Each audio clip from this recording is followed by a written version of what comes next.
So 6 years ago, I was just another agency trading time for money with $1 million in revenue. But today, my SaaS company is worth more than 100 million in revenue. And what's the secret? Well, I productized my consulting into recurring revenue. And here's the exact framework that took me from charging retainers or working success-based to $10+ million in ARR. What if I told you that 90% of successful SaaS companies actually started as an agency or a service business? The difference is that they knew how to productize their expertise. So in the next 15 minutes, I'm going to show you the exact 5-step framework that transforms any consulting business, any agency into a recurring revenue machine. And this isn't theory, this is the blueprint that I use to build my company. Let's go. So first, the consulting to SaaS advantage. Most SaaS founders fail because they raise funds based on a presentation to then hire developers and to then build something like a big machine without any customers, because you're so stuck in the day-to-day with your developers, your program managers, your designers, that you really fail to integrate your customers into your company and that you build customer-led. So the hidden advantage of starting as an agency is that you get real revenue from day one versus that you're burning cash for years by hiring developers. But here is where most agencies mess up, and this is the exact 5-step framework I'm going to talk with you about right now. So let's go. Step 1. The Dream 100 acquisition engine. Here's how it works. You pick your dream client and be super specific. So what does it mean? You actually make a list in a Google Sheet where you write down all the clients that you would love to work with.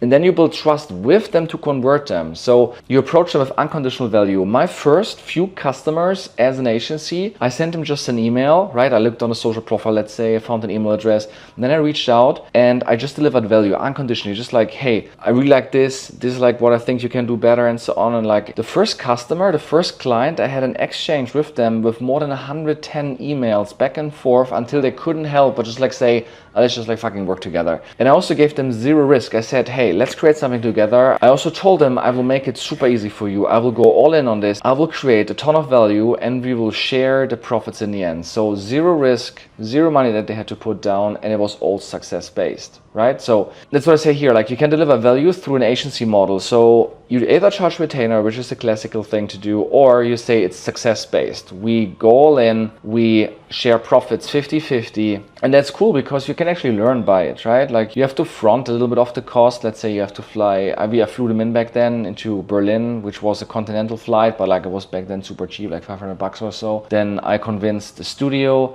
that wasn't fully booked to support us as a young company, so also got that for free. Got a couple of interns that wanted to learn how to work with cameras, so got that for almost for free. In the end, for almost like nothing, we produced really cool online courses back then to then market these later. And with that, we scaled to 5 clients on a shoestring and delivered a ton of value through customers. But like what I said, we learned a ton of stuff on how to successfully market, build, create, ship, market courses to in the end then make 7 figures, right? So one thing that also sometimes an unfair hack to get is that you interview them for a podcast where you ask them questions, you build up trust and connection, and you put that thought in their mind on like what they could do to take their business to the next level, right? And with that, they become your customers. So once you have these 5 clients, here's the magic that happens, which brings us to step 2. Step 2, productize your delivery process. So you create repeatable systems based on your 5 customers so that you could theoretically go up to 50 to 500 customers or to even more. And with that mindset, you can then start to build tools with that retainer money or with that profit that you generate. I would reinvest the majority of funds because what you can invest today can become way more money or way more value in the future, right? So don't raise your lifestyle, but reinvest the money. Everything you deliver should also live on your platform. Back then for us it was Passion.io, and there were like a gazillion other tools that were a billion times better, but that didn't matter. Like we had to use our own tech, we had to eat our own dog food, right? Because only with that, in the end, the product's getting used, the tech, the tools are getting used, and they're getting fine-tuned, they're getting better to then really build that software, right? We back then didn't even had a web page, you know, like the pages that we built for the courses for our clients, they were on separate domains built by a designer. And then at some point they were on our software, right? But like the software was in the background and the content for the course that we filled in was built like with an internal interface that was unusable for any external person, right? We had to like train people on how to use this thing. It was like the nightmare. Like people are like, why are we using this shit? And that's where you have, as a founder, have to push through, because if you don't push through there, this thing will never get really good, right? So that's how you like productize your delivery process. The next step is where real money starts flowing. So that brings us to step 3. Step 3, launch and scale your self-serve SaaS to scale it then up to $1 million in ARR. So what you now do with having the tools on the back end, you build the front end for self-serve. So that is your SaaS homepage with your SaaS branding, where you can use the 5 clients as case studies, right? To be trustworthy, to show the value that you have created. And then you scale with paid marketing, for example, with a webinar funnel and using meta ads, to $1 million in ARR. You, of course, in order to do that successfully, you have to create an irresistible offer, or even an irresistible offer stack that breaks even then on day one. What I mean by offer stack, let me show real quick.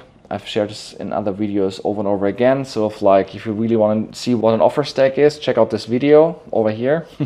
Okay, this is an offer stack, which in our case is called Passion App Success Blueprint, and it 3x our average order value from $426 to $1,257 just on the first day of cash collection. Why? Because we're not just selling the tool, we also give access to a business coach, which could be in the beginning you, right? Which keeps you close to the customer, and you really give them on a regular cadence, let's say weekly or monthly, feedback and input on how they can grow and use the tool better or improve their business, but you also learn from them on what you can do better. Then we give them access to the other customers, which is our community, and then we on top build courses ourselves that help them to build a better business. So how to get their first 5 to 10 clients, how to make their first $1,000, $10,000, then recurringly, and how to scale their business to 6 figures. They also get, really important, a t-shirt and a couple of scripts for sales pages, for sales scripts, for webinars, and for their courses, right? So with that, we help them, we equip them with the right tools so that they can grow their business more successfully. Oh yeah, and that offer stack, you can of course sell at a much higher price, because it's not just some tool that is $20. It's actually something which transitions their business, so it's worth tens of thousands, hundreds of thousands, millions of dollars. And then charging for that $1,000, $2,000 or whatnot makes total sense, and it's a steal comparing to play around with some tool where you don't know yet like how that tool actually works or how it can benefit your business. Okay, but 1 million ARR is just the beginning, and here's how you get it to 5 million ARR. Let's go. Step 4.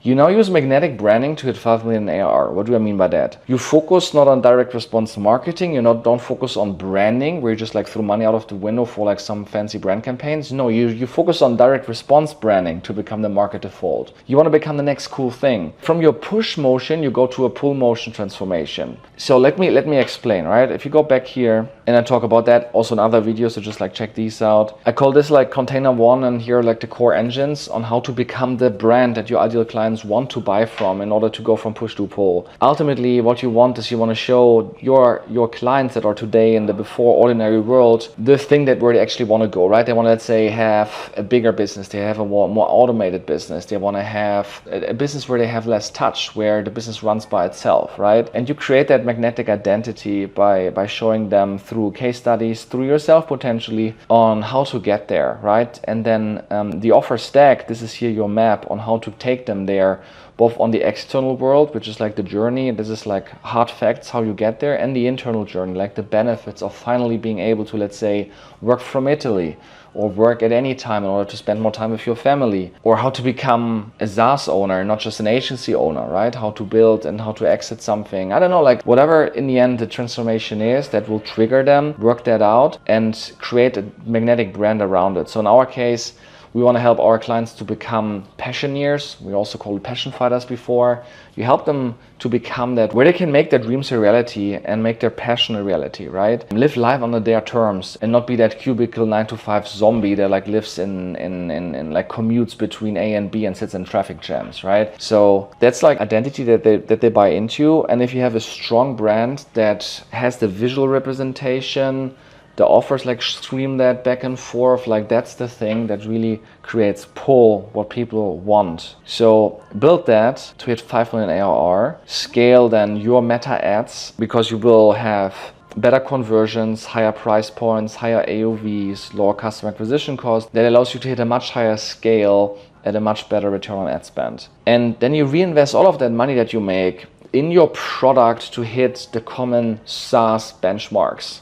So, for example, I'll talk about retention in a second, so I'm not going to do that now, but you reinvest the money that you make in your product to hit all the SaaS benchmarks. And that's what I'm going to talk about in step 5, the road to 10 million in ARR. Let's go.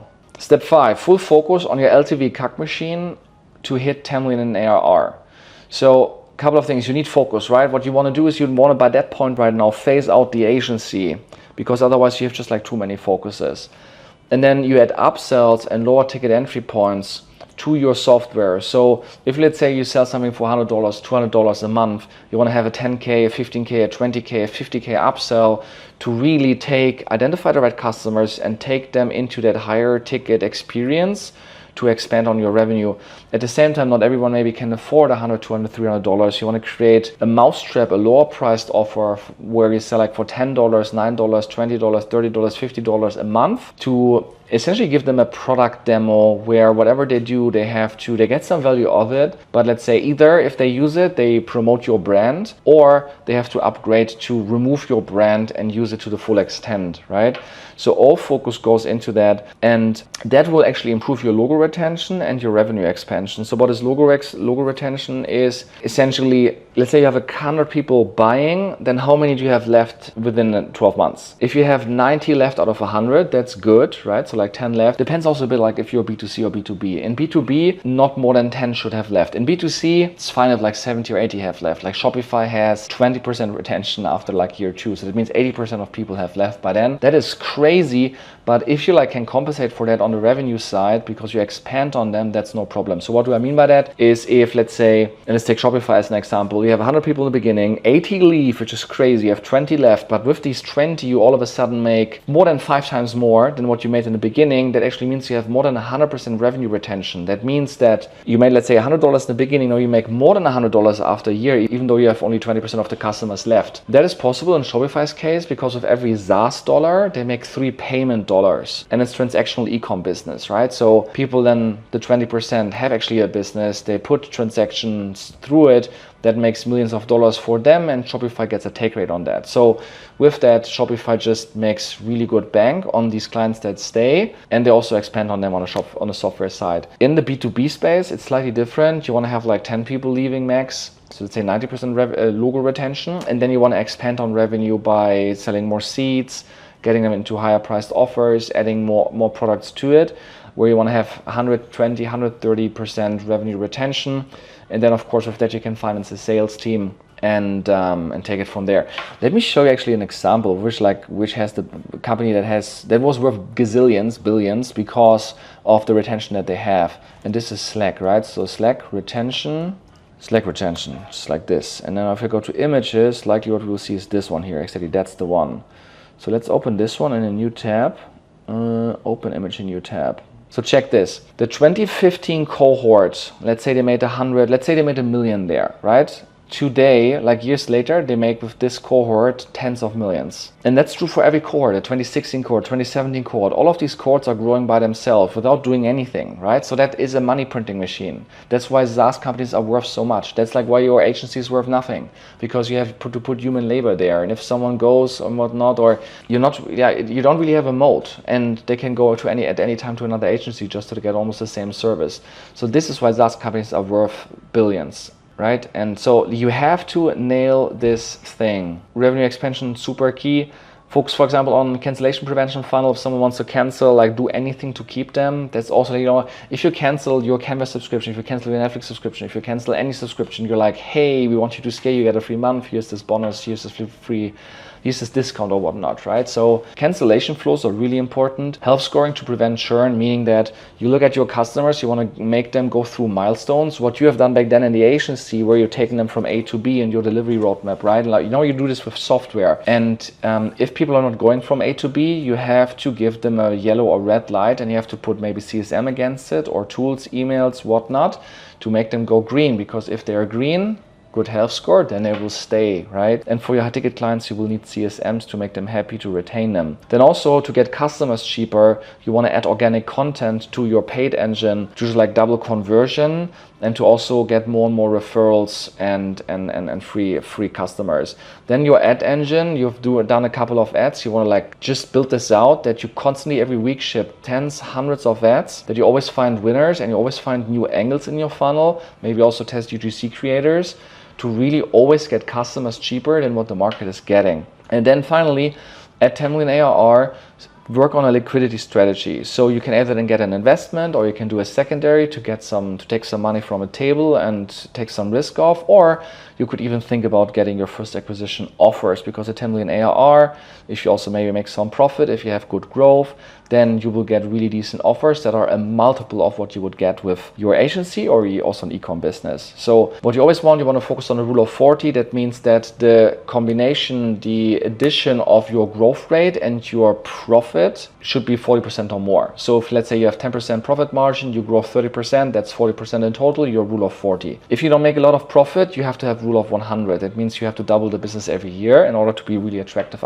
for the companies out there. And here's the part that will blow your mind about this journey, which brings me to the bonus, the common mistakes. Let's talk about that. Why most founders fail at this transition. Number one, dilute the focus. You forget to phase out the agency and you just like have everything. You have still the agency, you have your software, you have like this thing going on over here and this thing going over there. Like kill all of that stuff. Focus on the SaaS, focus on it, and like get rid of the agency. Number two, you hire too many people, which is risky, because if you like hire, your OPEX, your operating expenditures goes up, and you actually fail to like make margin. And you also, especially now in the age of AI, you can automate. Like the first question is always, can we automate this? How can we do this without hiring? And only then you can consider hiring. And I would likely start even with freelancing. And only if that really works, then you can go into hiring. Number three, you underestimate the power of direct response branding. This is the biggest thing. People always are like, okay, let's get some ads out. Let's like do some direct response. Let's send out an email. Let's try to get some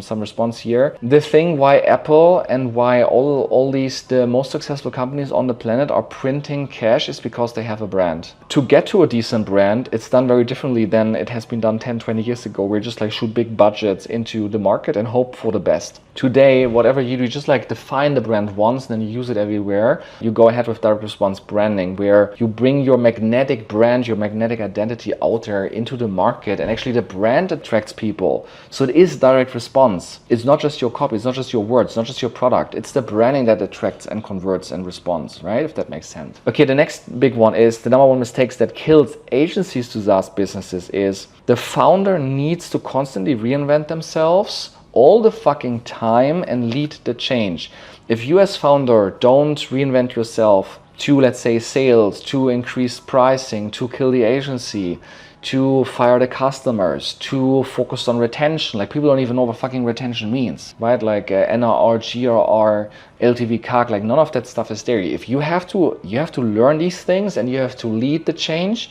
The team won't see it, they only see today. So push through it, they will be against it. If you're not on top of your game, you will not make the change happen. And finally, the third one, here's your 90-day action plan to get you started. Number one, come up with a tool thesis. Pick a thing where you're like, maybe there is something. You can also take something where you're maybe already using existing tool and you think like it's shit.